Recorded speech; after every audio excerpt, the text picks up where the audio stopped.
I got to get to something your organization, Citizens United, has helped unearth. We talked about it earlier in the program. You know, we saw the attack outside the U.S. Embassy in Baghdad, and it was led by an Iranian-backed leader of Hezbollah.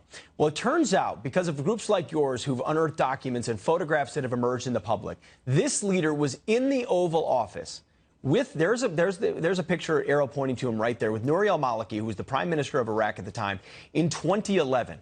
Talk to me about the contrast between the Obama administration and the Trump administration, where a guy like that is welcomed into the Oval Office, and under the Trump administration, he's trying to lead riots outside our embassy. Why?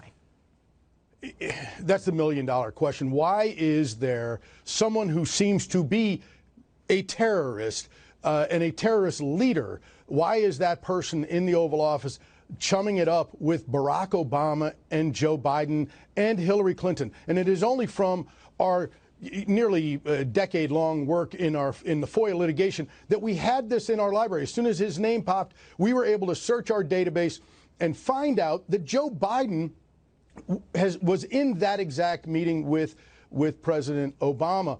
And people have to ask Joe Biden if the pallets full of cash were discussed in that meeting. Look, we need to, because obviously he's an Iranian that is in the Iraqi like many of them cabinet. are at this point, yes. It's really shocking, and the American people need to be surprised by that, because it shouldn't be allowed. This president defended our embassy, unlike what happened in Benghazi with Hillary and Barack Obama. There's no comparison. This president, when help was called for, it was there within minutes. And those folks dispersed because 100 United States Marines hit the ground ready to make sure that our men and women in that embassy were protected. It's amazing. That's different. It's amazing to watch left-wing politicians in the media want to try to spin the president's response in Baghdad to make it look bad, when the only way to talk about it is in stark contrast to Benghazi.